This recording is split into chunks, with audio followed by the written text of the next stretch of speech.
জীবনে যত প্রেম আছে কলিজায়,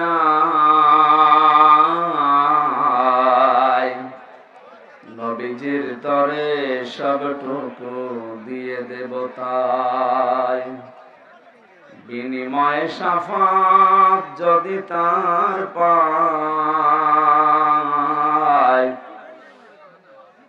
বসে যাবে জীবনে যত ব্যথা ভার। বালাগাল উলা বিকামালিহি কাশাফাত দুজা বিজামালিহি হাসনাত জামিউ খিসালিহি সাল্লু আলাইহি ওয়া আলিহি। আলহামদুলিল্লাহ। হযরত ইদ্রিস আলাইহিস সালামের জীবনী পড়েছিলাম। বাঁদরের নবী ছিলেন আল্লাহ। হযরতে আজরাইল আলাইহিস সালাম একবার এসেছিলেন, ডাক দিয়ে বলে, আল্লাহর বান্দা, 2 নম্বরে আপনি আল্লাহর নবী, আপনি সৎ মানুষ, নেককার মানুষ। আল্লাহ রাব্বুল আলামিন ভালো মানুষ, নেককার মানুষ যারা, তাদের সাথে সম্পর্ক রাখার জন্য তাকে দিয়েছেন। ইয়া আইয়ুহাল্লাযীনা আমানু ইত্তাকুল্লাহা ওয়া কুনু মা'আস সাদিকিন। ওহে যারা ঈমানের দাবি করো, আমাকে ভয় করো। আর দুনিয়ায় যারা সত্যবাদী, এই মানুষগুলোর সাথে থাকো। কে বলছেন বলেন তো? নবীদের চাইতে সত্যবাদী দুনিয়াতে কেউ আছে? এই জন্য আজরাইল সরাসরি এসে বলছেন, আমি এসেছি আপনার কাছে বন্ধুত্ব করব, আপনার সাথে আমি থাকতে চাই। হযরতে ইদ্রিস নবীও শর্ত দিয়েছিলেন, আমি বন্ধুত্ব করতে রাজি আছি, কিন্তু আমি যার তার সাথে বন্ধুত্ব করি না। তুমি যখন আজরাইল নিজে ফেরেশতা এসেছো, আমি রাজি আছি। প্রথম শব্দ, আমি যার তার সাথে বন্ধুত্ব করি না। কেন? কারণ পৃথিবীর প্রতিটি জিনিসের প্রভাব আর একটা জায়গায় পড়ে। আপনি পচা পানি যদি এক জায়গায় রেখে দেন, ওখান থেকে আর কিছু না হোক দুর্গন্ধ আসবে। কি কথা বলেন? আপনি বন্ধুত্ব করার জন্য আসলেন, আপনার প্রভাব তো আমার উপরে আসবে। সবচাইতে বড় বিষয় দুনিয়াতে আলমার ও মান আহাব্বা, যার সাথে বন্ধুত্ব হবে কিয়ামতের দিন আল্লাহ তার সাথে তাকে তুলবে। আমি আপনার সাথে বন্ধুত্ব করতে চাই, যেহেতু ফেরেশতা, আপনি নিজে আজরাইল এসেছেন, আমার কয়েকটা শর্ত আছে। 1 নম্বরে, আমি এখনই মরতে চাই। মরণের যন্ত্রণা যে শুনি, ওয়াজাআতে সাকরাতুল মাউতি বিল হক। এই পৃথিবীর সব কিছু উলটপালট হতে পারে, মিথ্যা হতে পারে, প্রতারণা হতে পারে, মরণের যন্ত্রণা হক, এটা সত্য। কেউ রেহাই পায়নি এখান থেকে। আমাদের নবী মুহাম্মদ রাসূলুল্লাহ পর্যন্ত রেহাই পায়নি। তিনি ঘেমে যাচ্ছিলেন বারবার। এই পৃথিবীতে মাত্র একজন মানুষের জীবন কবজ করার জন্য আজরাইল খুব সতর্ক ছিল। হাদিস পড়েছি, নবীজির কাছে যখন এসে বলেছে, হে রাসূল, আপনি যদি যেতে চান তাহলে আপনাকে নিয়ে যাব, যদি যেতে না চান, যতদিন থাকতে চান আপনি থাকতে পারবেন। বিশ্বনবী বলেছিলেন, যদি থাকতে চাই কতদিন থাকা যাবে? ফেরেশতা বলেছেন, আপনি যতদিন ইচ্ছা করবেন এই দুনিয়ায় থাকতে পারবেন। যখন মনে করবেন না আমি আর থাকতে চাই না, আমি নিজে এসে আপনাকে নিয়ে যাব। বিশ্বনবী ওই সময় বলেছিলেন, আজরাইল যদি না থাকতে চাইতে কতদিন? যতদিন ইচ্ছা, তারপরে যাওয়া লাগবে না। ইচ্ছা করেন যতদিন, কিয়ামত পর্যন্ত যদি বাঁচতে চান, আপনাকে আল্লাহ হায়াত বাড়িয়ে দেবে, কিন্তু আপনাকে মরা লাগবে। এইটাই ফাইনাল, যে মরা লাগবে। কুল্লু নাফসিন যায়িকাতুল মাউত, যাকে আল্লাহ বানিয়েছে তাকে মরণ দেবে, সে যেই হোক। নবীজি বললেন, আজরাইল যাওয়াই যখন লাগবে, দেরি করার দরকার নেই, আমারে নিয়ে চলো আমার সবচাইতে বড় বন্ধু আল্লাহ রাব্বুল আলামিনের কাছে। উনি শুধু হাতটা রেখেছিলেন, হযরতে আজরাইল ডাক দিয়ে বলে, হে রাসূল আপনি কষ্ট পেয়েছেন? নবীজি বললেন, হাত সরাও। কেন? মনে হচ্ছে উহুদ পাহাড় আমার বুকের উপর রাখলে। ফেরেশতা বলে, হে রাসূল আজ পর্যন্ত আমি যত জীবন কবজ করেছি এত আসানে, এত আস্তে, এত আরামে কারো জান কবজ করিনি। আমি জানি আল্লাহর পরে আপনার স্থান, এজন্য শুধু আমি হাতটা রেখেছিলাম। নবীজি বলেন, আজরাইল এটা যদি তোমার হাত রাখা হয় তো তোমার শাস্তি কোনটা? এখনো শুরু করিনি। বিশ্বনবী ওদিন কান্নাকাটি করে বলেছিলেন, আজরাইল মৃত্যুর যত কষ্ট আছে তুমি আমারে দিয়ে দাও। আমার পরে আমার যত উম্মত এই দুনিয়ায় আসবে তারা এমনিতেই দুর্বল, মরণের যন্ত্রণা তাদেরকে দিও না। হযরতে আজরাইল ওদিন বলেছিলেন, হ্যাঁ আপনার এই কথা আমি রাখতে পারি। কোরআনে কারিমে আল্লাহ 6666টি আয়াত আপনার উপরে নাযিল করেছেন। এর ভেতরে একটা আয়াত আছে আয়াতুল কুরসি বলা হয়, সূরা বাকারার 255 নম্বর আয়াত। এটা যদি কেউ 5 ওয়াক্ত ফরজ নামাজের পরে তেলাওয়াত করে, এখানে আল্লাহর 10টা ক্ষমতার কথা আছে। কয়টা? বলেন বলেন। এটা ক্লাস চলছে, ছাত্রের মতো জবাব দেবেন। 1 2 3 4 যারা পড়ে দেখেন না কেমন জবাব দেয়, বুঝলেও দেয়, না বুঝলেও চিল্লায়। আপনারা ওইভাবে জবাব দেবেন। গ্রাম অঞ্চল তো এই জন্য, সেমিনার হলে আমরা এভাবে কথা বলতাম না। আমার এটা সব সময় না দিয়ে 8-10 মিনিট পরে পরে একটু বন্ধ করে দিয়ে, আমার এমনি জ্বর তো, মানে কাশি হচ্ছে, একটু বন্ধ করে দিয়ে এরপরে আবার দিয়ে। না না না না, এই কলে সরিয়ে দেন না, এই অত না, একেবারে যে রওশনের সাদের মতো মরে যাবো তো। আরেকটু আরেকটু, ঠিক আছে। এই যান যান, রিভাব আরো বেশি, আমার কণ্ঠে সমস্যা তো। কালকে মাহফিল ছিল চুয়াডাঙ্গা জীবননগর, শ্বশুর বাড়ি, একেবারে শ্বশুরের গ্রামে। এর চাইতে আমার 10 ডবল মানুষ হবে। শাশুড়ি দেখে পাগল হয়ে গেছে, জামাই ধরে রেখেছে। আবার সকালে এই খাবার খাওয়ানোর কারণে আমার দেরি হয়ে গেছে। এই যে জার্নি, শরীর আর কভার করছে না। জেলখানা যে কি খাওয়াইলো, ও পালিয়েও গেল, আমারে খাওয়িয়েও গেল। ও তো পালিয়েই যাবে, আর 3 বছর আগে যেতে পারবে না, কারণ আমার এই জেল খাটা লাগে না। কি খাওয়িয়েছে জেলখানায় আল্লাহ জানে। আমি এত চেষ্টা করছি স্বাভাবিক হওয়ার জন্য, কিন্তু না, শরীর পড়ে যাচ্ছে। আমার মনে হয় কিছু খাওয়িয়েছে ওরা। যারে বিদায় করে দিতে চায় তারে আস্তে আস্তে সোলো পয়জন এগুলো দিয়ে দিয়ে মেরে ফেলে। কোরআনের পাখি দেলাওয়ার হোসাইন সাইদি রহমতুল্লাহ আলাইহি, ওনারে সারা জীবন বিভিন্ন রকমের উল্টাপাল্টা জিনিস দিয়ে, সারা জীবন দেখতাম জেলের ভেতরে দুর্বল, উনি তো শক্ত মানুষ, কিন্তু দুর্বল করে ফেলেছিল। এরপরে ওনার আবার ডায়াবেটিস, শেষে দেখলেন না ইঞ্জেকশন দিয়ে মেরে ফেললেন। অনেকে বলেন না উনি মরে গেছে, কে মরে গেছে?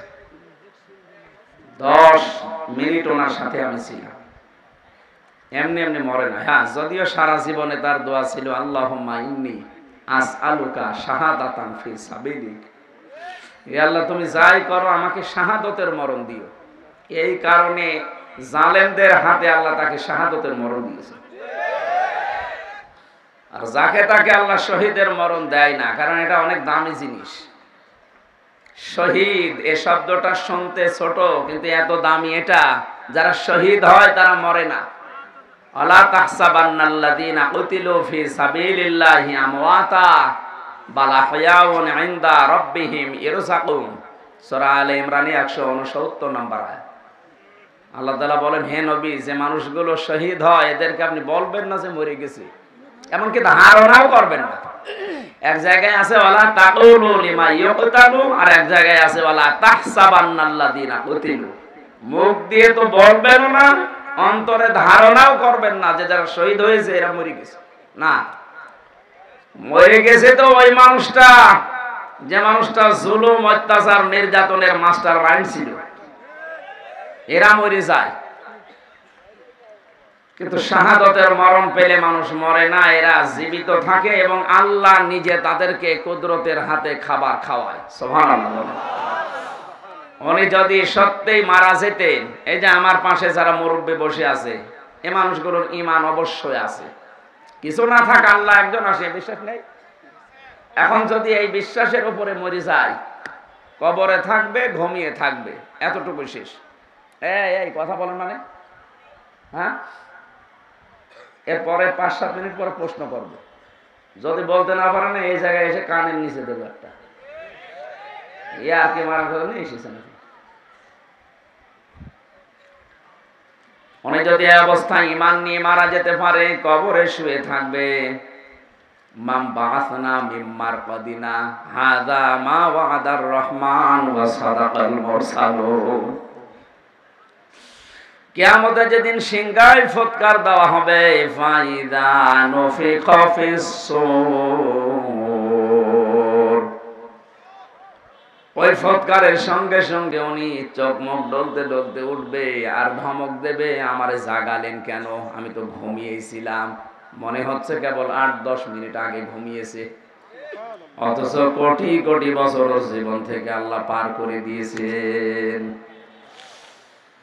ঘোষণা দেওয়া হবে, এইটাই সেই রহমানের ওয়াদার দিন, কিয়ামত কায়েম হয়ে গেছে, ওঠো। আপনি একটু সামনে দৃশ্যটা নিয়ে আসেন তো নিজের জীবনে, যে এরকম একটা সময় আমাদের সবার সামনে আসবে, কিয়ামতের ওই কঠিন ময়দান যেদিন কায়েম হয়ে যাবে, একটা ফুৎকারে আপনি উঠবেন, চোখ ডলতে ডলতে উঠে দেখবেন যে সবাই দৌড়াচ্ছে ময়দানে, হাসরের ময়দানের দিকে। ফাইদা নুফিখা ফিস-সূরি ফালা আনসাবা বাইনাহুম ইয়াওমাইযিন ওয়ালা ইয়াতাসাআলুন। যেদিন ফুৎকারটা দেওয়া হবে, ওই দিনের পর থেকে আল্লাহ পাক কিয়ামত যখন বিচার শুরু করবেন, তখন পর্যন্ত কোনো সম্পর্ক আর থাকবে না।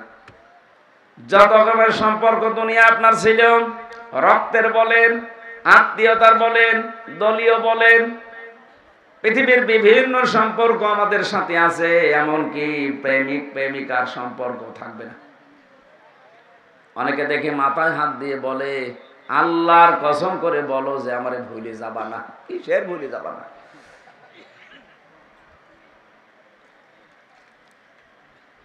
যত রকমের সম্পর্ক আল্লাহ বলেন নসব আনসব, বহু বচন দিলাম, একটাও থাকবে না, সব কাট হয়ে যাবে। ইয়াউমাইযি ওয়ালা ইয়াতাসাআলুন। এমনকি পৃথিবীতে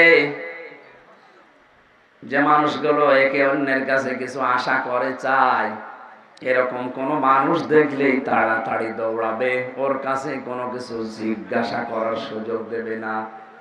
এই দুনিয়ায় আমরা বিপদে পড়লে বাবাকে দেখলে মনে হয় যে আশা জাগে না, উনি আমার জন্য হয়তো কোনো জায়গায় কিছু চেষ্টা করছেন।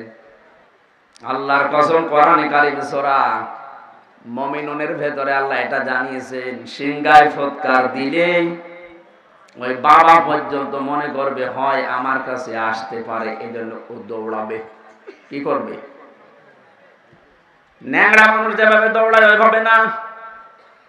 ইয়াউমা ইয়াফিরুল মারউ মিন আখি, এই যে আল মারউ মিন আখি, এর আগে আল্লাহ ইয়াফিরু দিয়েছেন। ইয়াফিরু শব্দের শাব্দিক অর্থ হচ্ছে মাজা তুলে দৌড় দেওয়া। আপনার আত্মীয় স্বজন যত রকমের সম্পর্কের মানুষ আছে, ও দেখা মাত্রই মাজা তুলে দৌড় দেবে। বলেন নাউজুবিল্লাহ। এই জন্য আমার এই কথাটা একেবারে বাস্তব, আপনি নিজের চোখের সামনে মিলাবেন। কিয়ামতের দিন সবাই যখন উঠতে থাকবে, আর শহীদ যারা হয় এই মানুষগুলো খেতে থাকবে। সুবহানাল্লাহ বলতে পারেন না? এই যে শহীদ, এই শব্দটা খেলাচোরা বিষয় না। এই জেলাতে যিনি রাষ্ট্রপতির দায়িত্বে ছিলেন, শহীদ জিয়াউর রহমান, শব্দটা ওনার নামের আগে আন্দাজে লাগানো হয়নি, চিন্তা ভাবনা করে লাগিয়েছে। সারা পৃথিবী জানে এই বাংলাদেশের সংবিধানের উপরে আল্লাহর উপরে আস্থা, এই কথাটা উনি লিখেছিলেন। কথা বলে না কেন? বিসমিল্লাহির রহমানির রহিম, এটা দিয়ে সংবিধান শুরু হবে, এটা উনি লিখেছিলেন। ওনার জীবনের ভুল ত্রুটি হয়তো আছে মানুষ হিসাবে, আল্লাহ যদি বিচার করে যে আল্লাহর উপরে আস্থা, এইদিকে তাকিয়েও আমার মনে হয় আল্লাহ ওনারে মাফ করে দেবে। ওনারে মাফ করে দিলে আমাদের বিশাল ক্ষতি হয়ে যাবে। বলেন আমার ভাইরা, আমি যে কথাটা তুলেছিলাম, শাহাদতের মরণে কোনো কষ্ট নেই, এজন্য আমার আল্লাহ পাক হযরতে মাওলানা দেলাওয়ার হোসাইন সাইদি রহমতুল্লাহ আলাইহি ওনাকে সাধারণভাবে জেলখানায় মরণ না দিয়ে জালেমদের হাতে শাহাদতের মরণ দিয়েছেন। কারণ এই মরণে আল্লাহ কোনো কষ্ট রাখেনি। অথচ মুহাম্মদ রাসূলুল্লাহ বলতেছে আজরাইল হাত সরাও। তাহলে যে আয়াতুল কুরসি পড়ার কথা তিনি বললেন, এটা নিজে জান কবজ করবেন, তিনি জানাচ্ছেন হে নবী, আমি যেহেতু সবার জান কবজ করব, আমি আপনাকে গোপন সংবাদটা জানালাম। আপনার উম্মতেরা যদি আয়াতুল কুরসির 10টা ক্ষমতা বিশ্বাস করে পড়তে পারে,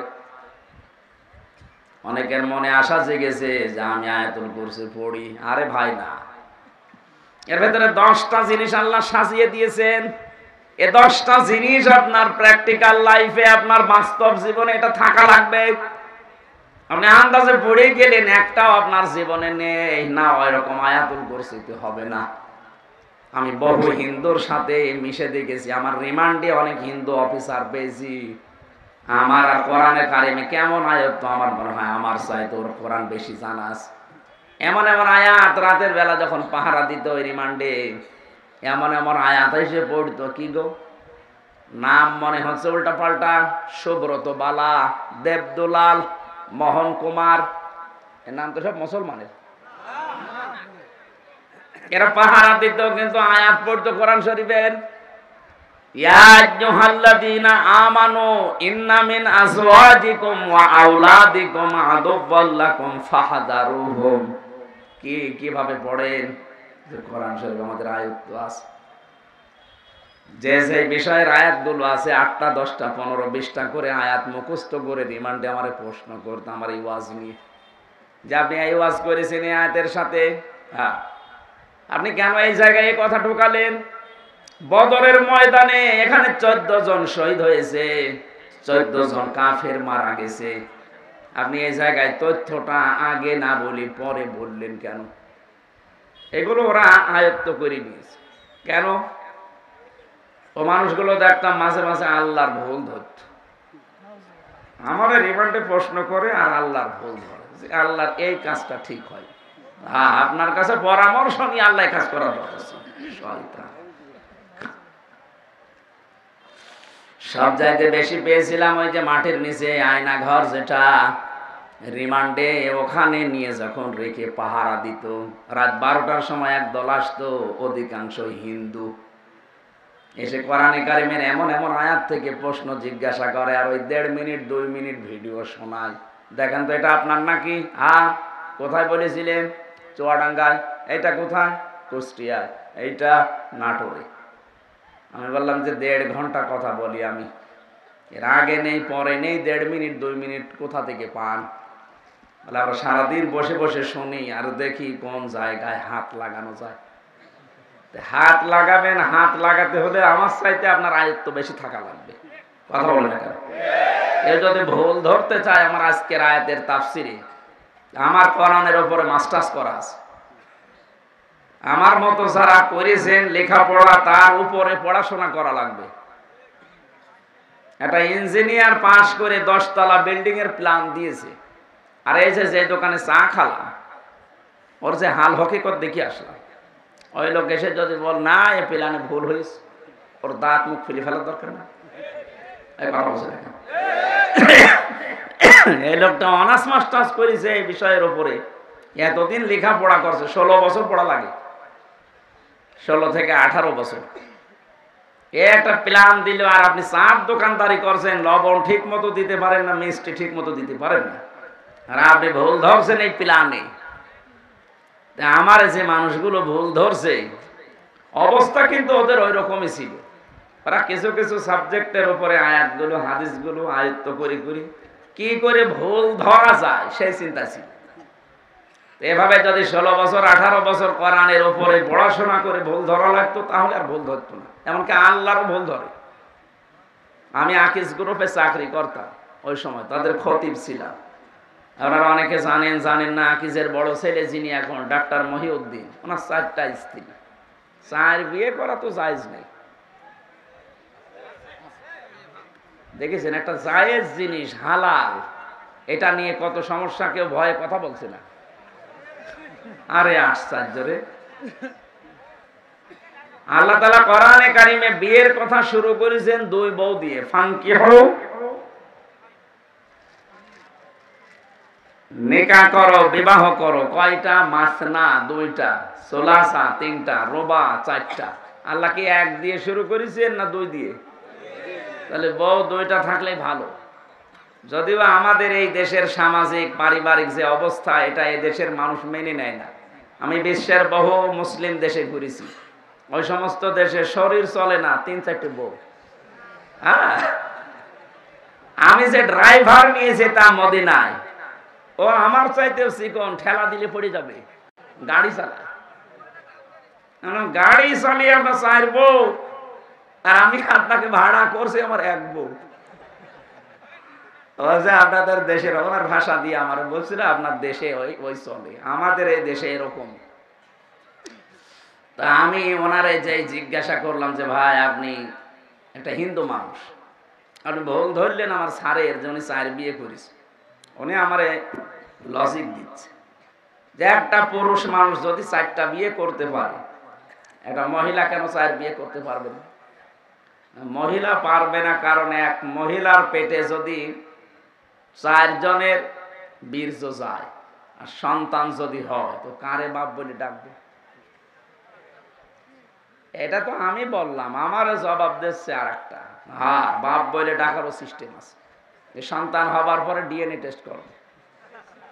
এইভাবে বলছে যে ডিএনএ টেস্ট করে দেখবে যে এটা কোনটার জিনিস, তাহলে সেটারে বাবা বলবে। এই তো যুক্তি ঠিক আছে, কিন্তু এই যে একটা জন্ম দিলে না 1 বাবার হয়, 4টা দিলে তো জারজ হয়ে যাবে। কোরআনে কারিমের যে আয়াতগুলো, ওরা আমাদের চাইতে, আমরা তো খালি পড়ছি, এই যে 10টা ক্ষমতার কথা বলছি এমনি না, আমরা পড়ছি ওই মানুষগুলো এই 10টা ক্ষমতা জেনে পড়তো কিন্তু বিশ্বাস করতো না। আল্লাহ যে সব কিছুর উপরে ক্ষমতা রাখে এটাও বিশ্বাস করে না, কিন্তু আল্লাহর ক্ষমতা আছে এটাও পড়ে। আল্লাহু লা ইলাহা ইল্লা হুয়াল হাইয়ুল কাইয়্যুম, তিনি চিরঞ্জীব, তিনি চিরস্থায়ী। লা তাখুযুহু সিনাতুন ওয়ালা নাওম, তিনি ঘুমান্ত না, ঘুমের ঝিমটিও তার আসে না। এ পর্যন্ত ওরা পড়ে। তো এর ভেতরে 4টা ক্ষমতার কথা অলরেডি চলে গেছে। সুবহানাল্লাহ বলতে পারেন না? কয়টা? এই যে পর্যন্ত পড়লাম, এর ভেতরে 4টা ক্ষমতার কথা আল্লাহর চলে গেছে। উনি চিরঞ্জীব, উনি চিরস্থায়ী। আজ কত মানুষের মারা যাওয়ার পরে চিরঞ্জীব লিখে দিচ্ছে, চিরঞ্জীব মুজিব, নাউজুবিল্লাহ। এই শব্দটা দুনিয়ায় কারো নামে লাগানো জায়েজ নেই। উনি কি মুজিবকে আল হাই ছিল যে চিরঞ্জীব হয়ে গেছে? একজন শুধু চিরঞ্জীব, যার কোনো মরণ নেই। কে বলেন তো? আরো জোরে বলেন। সুতরাং যারা বিভিন্ন জায়গায় এরকম মূর্তি বানিয়ে, ভাস্কর্য বানিয়ে লিখে দিয়েছেন চিরঞ্জীব মুজিব, এটা কোরআনে আয়াতুল কুরসির সাথে সাংঘর্ষিক। কেউ যদি বিশ্বাস করে লেখে, আপনার ঈমান চলে গেছে। এরপরে যে একটা একটা করে ক্ষমতার কথা আছে, আমি একটু টাচ দেই। যারা আয়াতুল কুরসি পড়লে আজরাইলের হাত থেকে, কষ্টের হাত থেকে বেঁচে যাবেন, উনি যেহেতু নিজে জানিয়েছে আজরাইল, আপনি এই 10টা ক্ষমতা বিশ্বাস করে আপনার জীবনে মিলাবেন, দেখবেন যে আসলে মেলে কিনা। 1 নম্বরে সব কিছুর উপরে ক্ষমতা কার? আরো জোরে। কিন্তু আমরা অনেকেই বিশ্বাস করি, বগুড়াতেও আছে, ক্ষমতার উৎস এরা বলে জনগণ। না, এটা আয়াতুল কুরসির সাথে যায় না। আপনি যদি এই বিশ্বাস করে থাকেন যে ক্ষমতার উৎস জনগণ, আর আপনি আয়াতুল কুরসি পড়ে আপনার কথার সাথে আপনার বিশ্বাসের মিল নেই। এক কথা বললেন না কেন? আজরাইলের এই কষ্টের হাত থেকে আপনি বাঁচতে পারবেন? বলেন বলেন। আরে ভাই, আপনাকে আমি বাঁচাতে চাই। আপনারও কবরে যাওয়া লাগবে, আমারও ওই মরণের সামনে সামনে যন্ত্রণা আসতেছে। এটা তো আমি বানিয়ে বলছি না? সূরা নাহাল 14 নাম্বার পারা 9 নাম্বার পৃষ্ঠা 9 নাম্বার লাইনের 32 নাম্বার আয়াতের তাফসীর বাড়ি যে মিলাবেন। মরণের বিছানায় যখন আছাড় দিয়ে পড়বেন, আল্লাহ তাআলা বলেন, আল্লাযীনা তাতাওয়াফফাহুমুল মালাইকাতু তাজ্জিবিনা ইয়াকুলুনা সালামুন আলাইকুম উদখুলুল জান্নাতা বিমা কুনতুম তা'মালুন। বলেন আল্লাহু আকবার। এখানে আলেম যারা আছে তাদেরকে বলছি, এবার এখানে কয়েকটা গুরুত্বপূর্ণ শব্দ আমি পড়লাম। 1 নম্বরে তাজ্জিবিনা। আল্লাহ পাক বলেন, হামজা যখন বিছানায় পড়বে আছাড় দিয়ে মউতের ওই বিছানায়, ফেরেশতারা আগে আসবে। যদি তোমার জানটা পবিত্র হয়ে থাকে, যে তাজ্জিবিনা, তাজ্জিবিন মানে শুধু এই পোশাক আশাক পবিত্র না, শুধু শরীর পবিত্র না, তাজ্জিবিন মানে চিন্তা চেতনা বিশ্বাস এগুলোর পবিত্রতা না। আপনি পবিত্র হতে হলে আপনার চিন্তা পরিষ্কার করা লাগবে, আপনার ভাবনা, আপনার বিশ্বাস, আপনার আকীদা, আপনার কর্মজীবন, আপনার ব্যবসা বাণিজ্য অর্থনীতি এগুলো পবিত্র করা লাগবে, পরিষ্কার করা লাগবে, সাফ করা লাগবে। অথচ আজ আমরা পোশাকের পবিত্রতার জন্য, শরীরের পবিত্রতার জন্য, সাফ করার জন্য যত ব্যস্ত, আমাদের বিশ্বাস এবং আকীদা পরিষ্কারের জন্য অত ব্যস্ত না। কথা বুঝতেছে? আমি আস্তে আস্তে ডোজ নিয়ে যাচ্ছি। যখন আপনি পড়ে যাবেন বিছানায়, আপনার বিশ্বাস, আপনার আকীদা, আপনার চিন্তা চেতনা যদি পরিষ্কার দেখে ফেরেশতারা, না এটা পবিত্র আছে, তখন বলবে সালামুন আলাইকুম, তোমাদের উপরে আল্লাহর শান্তি, উদখুলুল জান্নাহ, ওই যে জান্নাত দেখা যাচ্ছে, প্রবেশ করো। জোরে বলেন সুবহানাল্লাহ। আমাদের জীবনে এরকম একটা মুহূর্ত আসুক, আমরা চাই না? বলেন বলেন। এজন্য আয়াতুল কুরসি পড়লে আজরাইল আর কিছু বলবে না, বিষয়টা এমন না। 10টা ক্ষমতা বিশ্বাস করে তারপরে পড়া লাগবে। আল্লাহ আমাদেরকে এইভাবে পড়ে আজরাইলের হাত থেকে বেঁচে যাওয়ার তৌফিক দেন, বলেন আমিন। হযরতে ইদ্রিস নবী বলেছিলেন, ফেরেশতা আমি মরতে চাই। আমি শুনেছি যে সব কিছু মিথ্যা হলেও মরণের যন্ত্রণা মিথ্যা না। আপনি আমারে দেখান, আমারে মেরে ফেলেন, কেমন কষ্ট লাগে আমি দেখব, এরপরে আবার আমারে জীবিত করে দেবেন, কারণ জান কবজ করার দায়িত্ব তো আপনার। ঠিক আছে। 2 নম্বর শর্ত আমার, আপনি বলেছিলেন জান্নাত জাহান্নাম এগুলো আমি আল্লাহর কাছ থেকে জানি। জান্নাত জাহান্নাম আছে, জাহান্নামে কেমন করে আল্লাহ শাস্তি দেয়, ওই শাস্তিটা আমি চোখে দেখবো, আমারে দেন। জাহান্নামের ভেতরে দিয়ে দেন, আমি দেখে তারপরে আপনি আমারে আবার বের করে দেবেন। ঠিক আছে। জান্নাতের ভেতরে কি শান্তি আছে, কি আরাম আছে, কি আনন্দ আছে, এগুলো আমি দেখবো, এই নিয়ামত। এগুলো দেখা শেষ হয়ে গেলে আপনি আমারে আবার বের করে দেবেন। ঠিক আছে। মরণের যন্ত্রণার এই কথা বলার পর ফেরেশতা আজরাইল আল্লাহকে বলেছিলেন, রব্বুল আলামিন গিয়েছিলাম তো ভালো জায়গায় নবী মনে করে, কিন্তু এই লোকটা তো ভেজাল, ও মরতে চায়। আল্লাহ পাক বলেন, আমার বান্দা যখন আকাঙ্ক্ষা করেছে, ঠিক আছে কাজ করো। মেরে ফেললেন, আবার জীবিত করে দিলেন। আমি তাফসীরের ভাষায় হাদিসটা পড়তে গিয়ে দেখেছি, এই যে হযরতে ইদ্রিস নবী কিন্তু শক করে মৃত্যুবরণ করেছিলেন। কি করে? বলেন বলেন। শকের মরণ কেমন হয় দেখি, মৃত্যুর যন্ত্রণাটা। হযরতে ইদ্রিস নবী পরবর্তীতে দুনিয়ার মানুষকে জানিয়েছে, তোমরা জানো এই যে শক করে যে মরতে গেলাম, শকের এই মরণে কেমন কষ্ট হয়েছে। জীবিত ছাগলকে জিন্দা অবস্থায় চামড়া খুলে লবণ দিলে যেরকম লাগে, আমার ওইরকম লাগছিল। ও বগুড়াবাসী, শকের মরণে যদি এই হয়, আমরা যারা মরতে রাজি না তাদের কিছুই হবে না। তারপরও তো তিনি একজন নবী। ঠিক আছে, আপনি আমারে নিয়ে চলেন জাহান্নামে। জাহান্নাম আমি দেখতে চাই কেমন করে আল্লাহ শাস্তি দিচ্ছে। দেখালেন জাহান্নাম ঘর ঘর করে আবার বের করে নিয়ে আসলেন, নিয়ে যান আমারে জান্নাতে।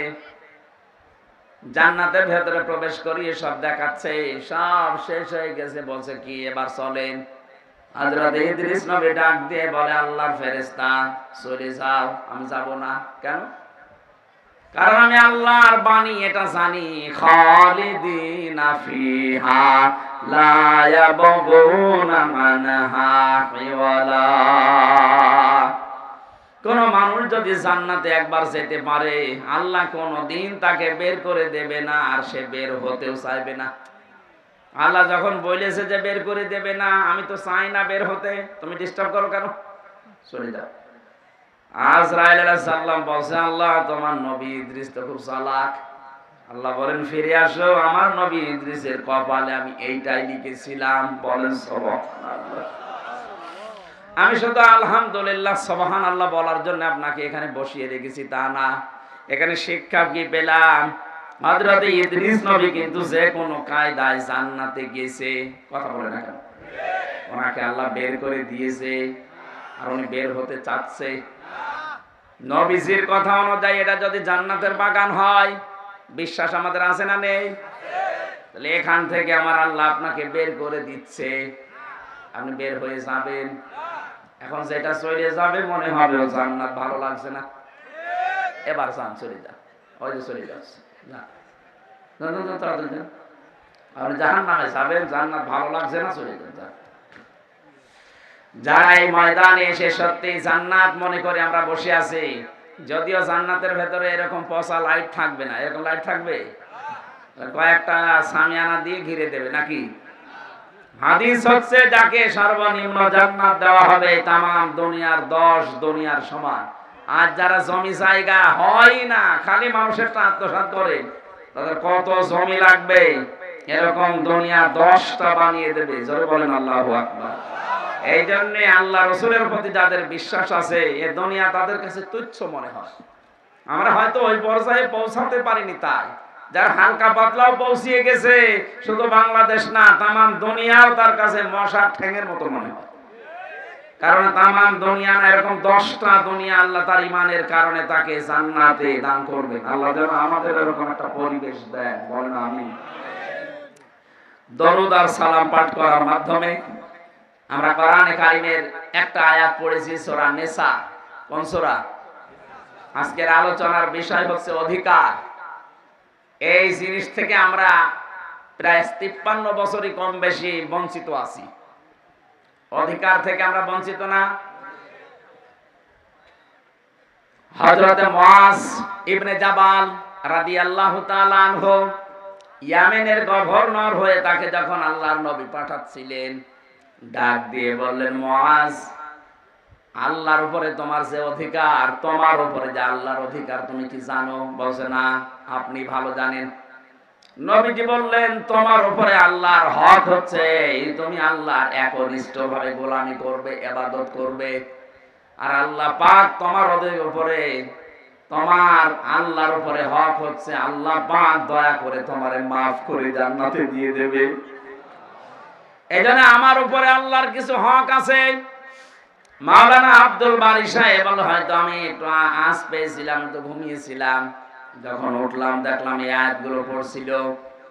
বাবার স্ফলিঙ্গ দিয়ে দ্রুত গতিতে যে পানিটা বের হয়ে যায়, না পাক পানি দিয়ে মায়ের রেহেমের ভেতরে আল্লাহ পাক মানুষকে আস্তে আস্তে তৈরি করতে থাকেন।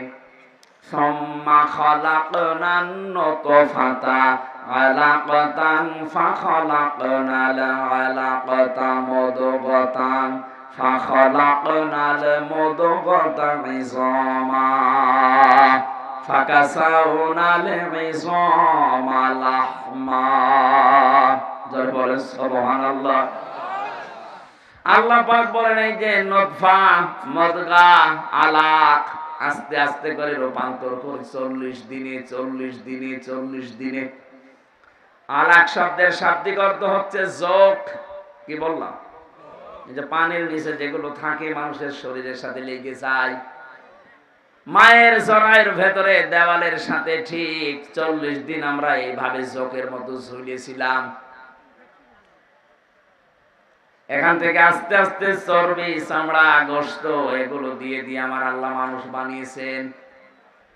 রক্তের প্রবাহমান ধারা তৈরি করেছেন শরীরের ভেতরে, একটা আলাদা আকৃতি দিয়েছেন আমাদেরকে তিনি নিজে। এই যে ফেরেশতাদের দেখতে পাচ্ছেন এই বডিটা, এটা ফেরেশতারা বানিয়েছে। আর এই যে আকৃতি যেটা মুখ, এর ভেতরে আল্লাহ 5টা ইন্দ্রিয় শক্তি দিয়ে আল্লাহ নিজে বানিয়েছেন। বলেন সুবহানাল্লাহ। এই মাথার ভেতরে জিনিস আছে কয়টা? বলেন বলেন। যে চিন্তা আসে কোন জায়গা থেকে? মাথা থেকে। বলেন না কেন? শোনেন আপনি কি দিয়ে? কান দিয়ে। কথা বলেন, নিঃশ্বাস নিচ্ছেন, দেখছেন আপনি চোখ দিয়ে। 5টা ইন্দ্রিয় শক্তি গুরুত্বপূর্ণ, এগুলো সব এই মাথা কেন্দ্রিক। আল্লাহ জানে নিজে এটা তার হাত দিয়ে বানিয়েছেন। লাকাদ খালাকনাল ইনসানা ফি আহসানি তাকওয়িম। অবশ্যই আমি সব চাইতে সুন্দর আকৃতি দিয়ে বানিয়েছি মানুষকে। কে বলছেন? আরো জোরে বলেন। এত সুন্দর করে আমি মানুষ বানালাম। পৃথিবীর একটাই সৃষ্টি, এই যে কাবা শরীফ, যদিও কালো গিলাপ দিয়ে ঢেকে রাখা আছে। দুনিয়ায় কত কিছু তো কালো দেখি আমরা। এই যে ভমর কালো, কোন মানুষ একবার ভমর দেখে আর একবার তাকাতে মনে বলে আমি পাইনি। কথা বলছে না? পেঁচা, বাদুর, চামচিকা, এরা নিজেরা তো কালো, আবার কালো জিনিসেরা ভালোবাসে, অন্ধকার। এই জন্য এদের যা চেহারা, এদের একবার দেখলে আর একবার দেখতে মন চায় না। কাবা শরীফও কালো, একটা এমন একটা আকর্ষণ আল্লাহ ওর ভেতরে দিয়েছে, যতবার তাকাবেন মনে হয় আর একবার তাকায়। নবীজি জানিয়েছেন পৃথিবীর 2টা জায়গা আছে যেখানে তাকিয়ে থাকলে সওয়াব হয়। একটা কাবা শরীফ, আর একটা আপনার মা আর বাবা। জোরে বলেন সুবহানাল্লাহ। মায়ের দিকে, বাবার দিকে কেউ যদি মহব্বতের নজরে তাকিয়ে থাকে, একটা নফল হজের সওয়াব হয়ে যায়। সাহাবী বললেন, হে নবী, আমি যদি 100 বার তাকাই? বিশ্ব নবী বলেন, মা বাবার দিকে 100 বারও যদি কেউ তাকায়, 100 বারই নফল হজের সওয়াব হবে। অথচ কয়েকদিন আগে যে রংপুরের নীলফামারী, কিশোরগঞ্জ একটা থানা আছে, ওখানে যেয়ে দেখলাম বৃদ্ধাশ্রমে এই লাইনে আর এই লাইনে কত মা বাবা বসে চোখের পানিগুলো ফেলছে। এদের চোখের দিকে তাকালে আমি বুঝতে পেরেছি এরা সন্তানের জন্য বরদোয়া করছে। যে মায়ের দিকে, বাবার দিকে শুধু তাকালেই হজের সওয়াব হয়ে যায়, নফল। অথচ ওরাও তো কোনো মা বাবার সন্তান ওদেরও আছে, ওরা রেখে এসেছে নিজের ইচ্ছা করে ওই বৃদ্ধাশ্রমে একটা সন্তান। বলেন তো কখন তার মার বাবাকে বৃদ্ধাশ্রমে রেখে আসে? আমার যতটুকু মায়া মহব্বত ঈমান আছে আমার দ্বারা সম্ভব না। যদি আমার বউ, ছেলে, মেয়ে সব ছেড়ে দেওয়া লাগে, তাও আমার মার বাবাকে বৃদ্ধাশ্রমে রেখে আসা সম্ভব না আমার ঈমানে। ওরা তো রেখে এসেছে। কথা বলে না কেন? ওরা রেখে এসেছে কোন কারণে? ওদের পেছনে কোনো কারণ আছে। আমি একবার রাঙ্গামাটি গিয়েছিলাম, লংগদু থানা, ওখানে একটা বৃদ্ধাশ্রম আছে। বললাম আমারে নিয়ে চলেন তো দেখি আসি। যে দেখি একটা লোক কলেজের প্রফেসর কাঁদতেছে। কি আপনি, কি হয়েছে? বলছে আমার মা। আর মায়ের কাছে একটু দাঁড়ালাম, দেখি কি বলে। মৃত্যু সজ্জায় ডাক দিয়ে বলছে, ওই আমার সন্তান, আমি যখন মারা যাব, আমার মাথার উপরে যে ফ্যান ঘুরছে, এই ফ্যানটা তুই পাল্টিয়ে দিবি, নতুন ফ্যান লাগিয়ে দিবি আমি মরে গেলে। ছেলে কৌতূহল নিয়ে বলছে, মা তুমি তো মরেই যাবে, মরে গেলে আবার ফ্যান কি হবে? মা বলছে দরকার আছে, কারণ তুই আমার সাথে যা করলি, আমার মন ডেকে বলছে তোর সন্তান তোকে এখানে কিছুদিন পরে রেখে যাবে। কথা বলে না কেন? গতকালকে পেপারে এসেছে ঢাকা বিশ্ববিদ্যালয়ের একজন অধ্যাপক, 2টা ছেলে, একটা মেয়ে, একটা আমেরিকায় থাকে, একটা লন্ডনে থাকে, আর একটা অস্ট্রেলিয়ায় থাকে। তিনজনই প্রতিষ্ঠিত। ওর বউ মারা গেছে, ওই তিন ভাই বোন মিলে সিদ্ধান্ত নিয়ে বাবাকে রেখে গেছে বৃদ্ধাশ্রমে। অথচ তো সে নিজে বলছে আমার ঢাকায় ফ্ল্যাট ছিল তিনটা, আমার বড় ছেলে চালাকি করে ফ্ল্যাট গুলো সব লিখে তার নিজের অ্যাকাউন্টে টাকা নিয়ে নিয়েছে। আজ আমার যেহেতু কিছু নেই, মেয়েটা আছে অস্ট্রেলিয়ায়, আর ছেলে দুইটা কেউ লন্ডনে কেউ আমেরিকায়। তাদের অভাব নেই, কিন্তু এই মানুষগুলোর পাশে একটা ঘর আমার জন্য হয়নি যে একটা রুমে আমি থাকবো। যেই কয়টা ছেলে আর মেয়েরা আমাকে এদের বর কারণে শেষ পর্যন্ত এই বৃদ্ধাশ্রমে রেখে গেছে। 3 বছর পরে পরে নাকি একটা চিঠি লিখে বাবার কাছে, অথচ লোকটা ঢাকা বিশ্ববিদ্যালয়ের শিক্ষক ছিল। অনেক দেখলাম কথা বলতে বলতে মরে গেল। এই লোকটা হাও মাও করে কাঁদছে। আমারে বলছে হুজুর আপনি দাঁড়িয়ে আছেন দেখলেন, আপনি আমার উপরে আবার খারাপ ধারণা করেন না, এ দোষ আমার না, এই দোষ আমার বউর। আমার 2টা ছেলে মেয়ে আছে, তাদের দিকে তাকিয়ে আমার বউকে আমি তালাকও দিতে পারি না। আজ 3 মাস আগে আমি এখানে রেখে গিয়েছিলাম আমার মাকে, দাঁড়িয়ে নিয়ে বড় ঝামেলায় পড়েছিলাম। বারবার আমার বউ আমার তাকিদ দেয় যে এই বুড়ি যদি থাকে আমি তোমার ভাত আর খাবো না।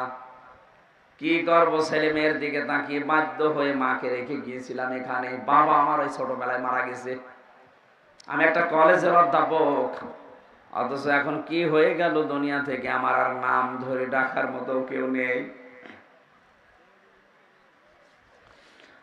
বগুড়াবাসী, আমি শুধু আবেগ নিয়ে বলছি তা না, আমি বাস্তবে দেখতে পাচ্ছি। রাঙ্গামাটি লংগদু থানার এই যে মাটা মারা গেল, কলেজের অধ্যাপক, এখানে বহু মানুষ ঠিক তার পরিবারের কাছে ওই রকমই। একটা বাবা 8টা 10টা 16 17 20 22 25টা ছেলে মেয়ে আমি দেখেছি। 25টা ছেলে মেয়েকে বাবা মানুষ করতে পারছে এক হাতে এক কাঁধে তুলে নিয়ে, অথচ 25টা ছেলে মেয়ে মিলেও একটা বাবা আর মাকে খাবার দিতে পারে না। শেষ পর্যন্ত 15 দিন বা 1 মাস করে পালাপালি করে নেয়। বগুড়াতে নেই। সিদ্ধান্ত নেওয়া লাগবে, আমার মা বাবাকে যদি আলাদা করতে কেউ চায় দুনিয়া থেকে, আমি দরকার হয় তারে আলাদা করে দেব।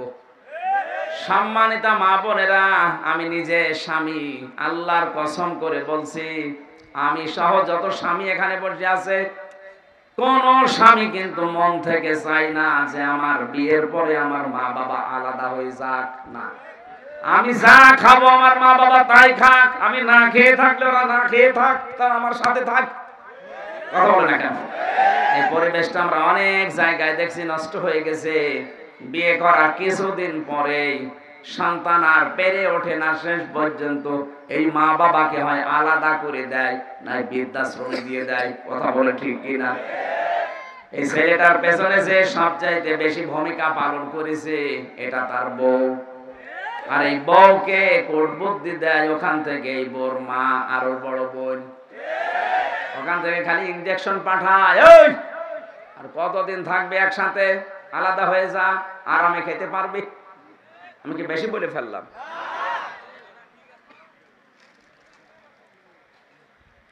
আল্লাহ রাব্বুল আলামিন বলেন, এত কষ্ট স্বীকার করে করে তোর মা তোকে পেটে বহন করে চামড়া গোশত চর্বি দিয়ে যখন একটা আকৃতি তোকে বানিয়ে দিলাম, এই মানুষটাকে আমি আল্লাহ আস্তে করে মায়ের পেট থেকে বের করে নিয়ে আসলাম।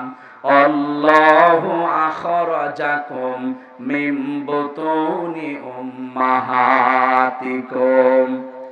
মায়ের পেট থেকে আস্তে করে বের করার দায়িত্ব আমার। এই দায়িত্বটা এখন ডাক্তাররা পালন করছে, আল্লাহর উপরে এখন আর নেই। কথা বলে না কেন? আজ 100টার প্রায় 95টা সিজার ছাড়া হচ্ছে না। প্রশ্ন আসতে পারে তাহলে আপনারা কেন এই স্টেজে যারা বসে আছে এদের কি মা ছিল না, নাকি আকাশ থেকে পড়েছে? এ কথা বলছে না কেন? এদের মাকে তো সিজার করা লাগে নাই, অথচ আমাদেরটা এখন করা লাগছে। অধিকাংশ মানুষের মেয়েদের ভরসাই হয়ে গেছে, না হবে না, ও সিজার করাই লাগবে। আল্লাহ বলছেন ঠিক আছে তোর দায়িত্ব আমি ছেড়ে দিলাম, যা তোর ওই হাইব্রিড বাচ্চা আমি কেটেই বের করব। কথা বলে না কেন? রব্বুল আলামিন বলেন আমি যখন আস্তে করে দুনিয়া থেকে নিয়ে আসলাম, কি অবস্থায় তুই ছিলি জানিস? লা তা'লামুনা শাইআ, কিচ্ছু বলতে পারতিস না, শুধু ট্যাঁ করে কান্না ছাড়া তোর কোনো ভাষা ছিল না, আওয়াজও ছিল না। বিজ্ঞান এখন প্রমাণ করছে এই কষ্টটা নিয়ে, কেন কম্পিউটারে সব দেখা যায়। একটা মানুষ সর্বোচ্চ কষ্ট সহ্য করতে পারে 45 ইউনিট। কত? পৃথিবীর প্রতিটি জিনিস পরিমাপ করার যন্ত্র আছে। এই যে প্যান্ডেলটা, এটা কতটুকু, এটা পরিমাপ করার জন্য একটা অস্ত্র আছে না, ফিতা আছে, ফিতা। আপনি কাউকে দেন, সে এই ফিতা দিয়ে মাপ দিয়ে বলতে পারবে এটা কতটুকু। আপনি যদি এরকম চাউল নিয়ে এসে বলেন এটা মেপে দেন, দাড়ি পাল্লা আছে, কথা বলে না কেন? এই যে পানির বোতল আছে, এটা লিটার, সিসি, কেজি দিয়ে মাপা হয়। পৃথিবীর প্রতিটি জিনিস মাপ করার জন্য আলাদা আলাদা যন্ত্র আছে।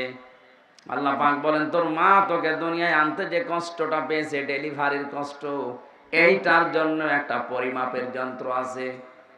এই কষ্টটা পরিমাণ হচ্ছে 45 ইউনিট। এর বেশি হলে পুরুষ মানুষ মারা যাবে। কিন্তু একটা মা দুনিয়ার ময়দানে সন্তানের মুখ দেখতে হলে 57 ইউনিট কষ্ট সহ্য করা লাগে। কত? 45 থেকে 57। আপনি টের পাচ্ছেন? রব্বুল আলামিন বলেন আস্তে আস্তে যখন তোকে এভাবে নিয়ে এসে কথা বলা শেখালাম, খাওয়ালাম, এভাবে হামজা বানালাম, তোর প্রতি আমার কিছু দায়িত্ব আছে। আমি তোকে যা যা দেওয়ার সব দিয়ে দিয়েছি। এখন তোর উপরে আমি আল্লাহ কিছু চাই, চাই এইটা, ওয়াবুদুল্লাহ, তোরা আমার ইবাদত করবি। কার ইবাদতটা কি? এইটাই আমরা অনেকে জানিও না, মানিও না। অনেকে মনে মনে ভাবে না, আবার জেনে ফেললে আবার কাজ করা লাগবে, জানি না তাই মানি না, ভালো আছি না। একটা সাফ কথা শুনেন, ইসলামের কোন নিয়ম নীতি যদি আপনি জানেন কিন্তু মানেন না, তাহলে আপনার একটা গুনাহ হবে। কয়টা? আর ইসলামের কোন নিয়ম আপনি জানেনও না, মানেনও না, আপনার ডবল গুনাহ হবে। কেন বলেন? কারণ আপনি জানাও ফরজ, মানাও ফরজ। জানার ফরজ আপনার আদায় হয়েছে, মানার ফরজ আদায় হয়নি, এজন্য গুনাহ হবে কয়টা? কিন্তু আপনি জানেনও না, মানেনও না। আপনার জানার ফরজ যেহেতু আদায় হয়নি, মানার ফরজও আদায় হয়নি। এজন্য যারা বলে জানার নাম ইসলাম না, মানার না ইসলাম, এটা একটা শয়তানি। আপনি না জানলে মানবেন কি করে? এলাকায় বহু মানুষ আছে সুদ খায় কিন্তু জানে না এই ধান্দায়। ও মনে মনে ভাবে আল্লাহর কাছে আমি বলবো আল্লাহ আমি জানতাম না। কথা বলছেন কেন? এই যে যারা টাকা ছেড়ে রাখেন, 1000 টাকা ছেড়ে দেয়, 1 মাস পরে 1200 টাকা করে নেয়, এটা যে সুদ হয় অনেকে জানে না। না, আপনি বলবেন যে আমি জানি না। এই যতদিন বলবেন যে আমি জানতাম না, ততদিন আপনার অসুবিধা নেই। কিন্তু যেই বলবেন আমি জানতাম, তুমি যেই নিয়ে করলেন কেন? এই ধারণা আমাদের ছিল যে জানতাম না তাই আল্লাহকে বলবো আমি জানি না তাই মানি না। না, আপনার গুনাহ হবে ডবল। আপনি জানেন না কেন? আমি কি জেনে এসেছি? আমার জানা লেগেছে। এই কথা বলছেন না কেন? এই এলাকা আরম্ভ হয়নি। এই যে টাকা ছেড়ে রাখে টাকা আসে, কিন্তু অনেক জেলায় এটা আছে। এই এলাকায় যারা এই কাজ করছেন, টাকা ছেড়ে রাখেন আর টাকা আসে, এটা প্রকাশ্য সুদ। মায়ের সাথে জেনা করার মতো গুনাহ করছেন আপনি। এটা ছেড়ে দেওয়া লাগবে। কারা কারা এই গুনাহ ছেড়ে দেবেন? হাত তোলেন তো। এই এলাকায় তো চলছে 180 মাইল বেগে। ঠিক আছে, আপনারা এই এলাকায় তো প্রায় সবই মায়ের সাথে জেনা করছেন। না খেয়ে থাকেন, না খেয়ে মরে যান, তারপর জাহান্নামে যাওয়া লাগবে না। কিন্তু মায়ের সাথে জেনা করে গেলে জাহান্নামে শুধু না, ইদাফ লাহুল আযাব ইয়াউমাল কিয়ামা, জেনাকারীদের শাস্তি ডবল হবে। কয়টা বলেন? তাহলে এই গুনাহটা এখনো পর্যন্ত আপনার এলাকায় আছে, আর আপনি নামাজ পড়েন, রোজা রাখেন, হজ করে আসেন। কিসের হজ করেন? আজকেই সিদ্ধান্ত নিয়ে বাড়ি যাবেন যে না আমি আর এই গোনার সাথে নেই, টাকা যা ছেড়ে রেখেছি আগামী মাস থেকে টাকা শুধু 1000 দিলে 1000ই নেব, 1200 নেব না। পারবেন না ভাই?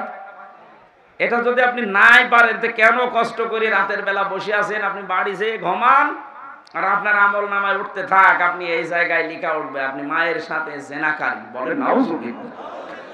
কুষ্টিয়ার বড় বাজারে দেখলাম আসরের নামাজ পড়ে গেল, আমার সাথে নামাজ পড়ে দোকানের সামনে দিয়ে ঘুরতেছে, আর কে টাকা দেয়, টাকা নিয়ে কি লেখে, কি গো নামাজ পড়ে আসলো আর এই লোক এত টাকা পায়।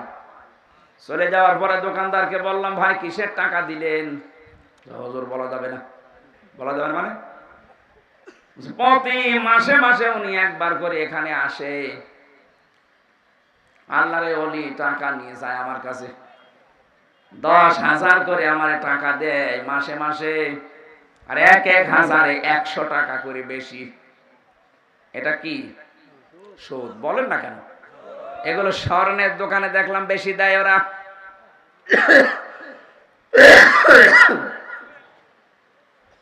অনেকে চালাকি করে মনে করে গোনা যদি হয় টাকা এমন কায়দায় নামে নামে ছেড়ে দেবো যেন আমার নামে গোনা লিখা না হয়। অনেকে বউর নামে টাকা ছাড়ে, জাহান্নামে যদি যায় বউ যাবে। না ভাই, চালাকি করবেন না। আমি বলছি আপনি জানতেন না তাই মানতেন না, এ কথার কোনো ভিত্তি নেই। জানেন না কেন? এটা আপনার অপরাধ। এটা কি বলেন? বলেন। আপনার উপরে আল্লাহর হক এইটা যে নেই থেকে আপনাকে আব্দুল বারি আল্লাহ বানিয়েছে। আপনার প্রতি আল্লাহর কিছু হক আছে। আল্লাহর হক হচ্ছে আপনি তার ইবাদত করবেন এমন ভাবে, ইবাদত মানে শুধু নামাজ পড়বেন, রোজা রাখবেন আর কালো বোরকা পরবেন না। এই যে কথা বলছি, এই কথাটাও ইবাদত। এই কথা বলেন না কেন? যে মানুষের সাথে দেখা হলে হাসি মুখে কথা বলা, এটাও কি?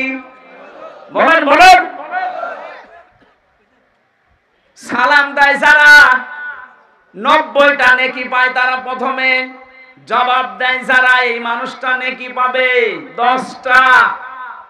এবার আমার প্রশ্ন, সালাম দেওয়া সুন্নাত আর জবাব দেওয়া ওয়াজিব, ওয়াজিবের দাম বেশি না সুন্নাতের? এই জায়গাটা পুরা উল্টানো। কোরআনে কারিমে জানিয়েছে, সূরা নূরের ভেতরে আছে 61 নম্বর আয়াতে, ঘরে প্রবেশ করতে হলেও তোমাকে সালাম দিয়ে ঢোকা লাগবে, তাহলে ওই ঘরের ভেতরে আল্লাহর পক্ষ থেকে একটা বরকত আল্লাহ নিয়ে নেবেন। বলেন সুবহানাল্লাহ। এখানে বহু আল্লাহ ভক্ত মানুষ, নামাজ রোজা করা মানুষ, কিন্তু এইটার বেলায় দেখা যায় লজ্জা পায়, বাড়িতে ঢোকার আগে স্ত্রীকে ছেলে মেয়েকে সালাম দিতে চায় না। এরকম মানুষ নেই? সমস্যা আছে কিছু কিছু। আজকে যদি বাড়ি যেয়ে সালাম দেন, বলবে কি গো তোমার কোন ভূতে ধরেছে? কালকে যে যৌতুকের টাকার জন্য আমার গালিগালাজ করে পিটাইলে আজকে সালাম দিচ্ছ মানে আজ কোনো নতুন ধান্দা আছে? যে যা মনে করে করুক, আজকে থেকে আপনি ইসলামের এই কাজটা শুরু করেন। নবীজি জানিয়েছেন যদি 25 বার করে দিনের ভেতরে সন্তানকে, স্ত্রীকে, পরিচিত মানুষ অপরিচিত মানুষ যদি সালাম দিতে পারেন 25 বার, কয়বার?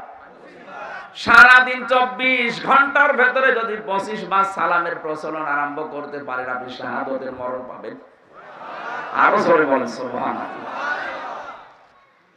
বগুড়াবাসী, এজন্য ইবাদত মানে ওই শুধু নামাজ পড়া রোজা রাখা না। আপনি কথা থেকে শুরু করে একেবারে সংসার চালাবেন কি করে, সবটাই ইবাদত। বলেন বলেন। আমি এবার আলেমদেরকে বলছি, এই আপনারা এটা ভালো করে শুনবেন। 2 নম্বরে আয়াতে ছিল ওয়ালা তুশরিকু বিহি শাইআ, তোমরা আল্লাহর সাথে শিরিক করবা না। কি করবা না? শিরিক কি? আল্লাহ যেটা পারে ওটা অন্য কেউ পারে, এই বিশ্বাস করার নাম শিরিক। আর এই শিরিক যারা করে তারা মুশরিক। এই কথা বলছেন না? এ পর্যন্ত বুঝেছেন কিনা বলেন? আমি ক্লাস নিচ্ছি না, এটা ক্লাস চলছে। আল্লাহর সাথে যারা শিরিক করেন, আল্লাহ বলেন আমি যেটা পারি ওটা অন্য কেউ পারে। ছেলে মেয়ে দিতে পারে কে? এটা কোন পীর সাহেব পারে, কোন কবরে শুয়ে আছে এই লোক পারে, এই বিশ্বাস অনেকে মহিলা করে না। বলেন বলেন। এই যে মহাস্থান গড়ে যে কত মানুষ সন্তান চাচ্ছে, ওই গাছের সাথে দেখবেন বড় বড় ঢেলা ঝুলিয়ে রেখেছে, পাথর ইট। কি গো, এখানে পাথর ঝুলিয়ে রাখবেন। এগুলো সব চাইতে বাগেরহাটে খান জাহানের দরবারে বেশি বড় বড় পাথর ঝুলিয়ে রাখে। ওকে যেন কে বুদ্ধি দিয়েছে, ওই পাথর যখন ঝুলবে পেটের ভেতরে সন্তান এসে দোল খাবে, দৌলে দৌলে। সে কেউ বিশ্বাস করে করুক আর অবিশ্বাস করুক, কারো কাছে শুনে জেনেই করছে। যেন আমি এক কথাই বলছি, এটা রেকর্ড হচ্ছে। আল্লাহ যেটা পারে ওইটা অন্য কেউ পারে, এই বিশ্বাস করার নাম শিরিক। আর শিরিক যারা করে তারা আরো জোরে বলেন মুশরিক হয়ে যাবেন। এই যে সূরা নিসার আয়াত পড়লাম, এর ভেতরে 5টা আয়াত আনকমন আছে। নবীজি বলেন, 5টা আয়াত পেয়ে আমি এত খুশি হয়েছি, তামাম দুনিয়া দিয়ে দিলেও আমি এত খুশি হতাম না। তার ভেতরে এইটা, ইন্নাল্লাহা লা ইয়াগফিরু আইয়ুশরাকা বিহি ওয়া ইয়াগফিরু মা দুনা যালিকা লিমান ইয়াশা। এ পৃথিবীর সব গুনাহ আল্লাহ ইচ্ছা করলে মাফ করে দিতে পারেন, কিন্তু শিরিক করলে তার মাফ নেই। কে বলছেন? আরো জোরে বলেন। এবার আসেন আমি একটা একটা করে দিচ্ছি। সন্তানের ক্ষেত্রে বুঝলাম আল্লাহ বাদে কারো এখানে হাত, আরো জোরে। ক্ষমতায় দিতে পারে আল্লাহ ছাড়া অন্য কেউ, কিন্তু যারা বলে জনগণ তাদের ঈমান আছে, ঈমান আছে কিন্তু শিরকপূর্ণ ঈমান। আর শিরকপূর্ণ ঈমান থাকলে আল্লাহ তাকে মাফ। বগুড়াবাসী সত্যি করে বলছে, আল্লাহর কসম আপনাকে আমি ভালোবাসি, আপনি ভুল পথে আছেন। এই দেশে যারা এই বিশ্বাস করে না তারা বিপদে ছিল এতদিন। যারা বলতো না ক্ষমতার উৎস আল্লাহ, তাদের নিবন্ধন বাতিল করে দিয়েছিল, তাদের নিষিদ্ধ করেছিল। এখন বলছে না কেন? যারা বলতো না ক্ষমতার উৎস জনগণ, তারা ঠিক ছিল। আর ভাই আপনি তো জাহান্নামে যাচ্ছিলেন। এদেরকে ব্যান্ড করার পরও এরা মানে নাই, বলছে না ক্ষমতার উৎস জনগণ, মানি না তো মানি না। আল্লাহ ঠিক যেন 5 দিন পরে তাদের পুরাটা উল্টিয়ে দিয়েছে। কারণ ওই জালেমরা হাত দিয়েছে জামাত ইসলামের গায়ে না, ওরা হাত দিয়েছে সরাসরি একেবারে আল্লাহর গায়ে। আল্লাহু আকবার, আল্লাহু। আপনি এই জায়গায় বলেন যে আল্লাহ সব কিছুর উপরে, আর এই ক্ষমতার মতো একটা ছোট্ট জিনিসের কাছে এসে বলছেন না এইটার মালিক আল্লাহ না জনগণ। যাদের এরকম বিশ্বাসে অপবিত্রতা আছে, আপনি পাল্টিয়ে যাবেন আজকে। এর জন্য যদি দল ত্যাগ করা লাগে ওরকম দল ত্যাগ করবেন না। এবার আওয়াজ বেশি হয়নি আমি জানি, আর এটা বগুড়ায় হবেও না। কথা বলছে না কেন? যেই দলের বিশ্বাসে এই শিরিক আছে যে ক্ষমতার উৎস জনগণ, ওইটার মুখে ঝাঁটা মেরে চলে আসা লাগবে। ও দল যদি আমার বাবাও তৈরি করে, ও দলে আমি নেই, কারণ আমার বাবা জাহান্নামে গেলে আমি তার সাথে যেতে পারি না। কথা বলেন, নাকি বাবার সাথে যাবেন? পরকীয়া প্রেমে যারা আছেন, আপনি আজকে তওবা করে ওই মোবাইল নাম্বার ওই বান্ধবীর বলেন আর ওই পরকীয়া প্রেমিক প্রেমিকার এক্ষুনি ডিলিট করে দিবেন। ও বলছে ঠিক, তার মানে ওর মোবাইলে আছে।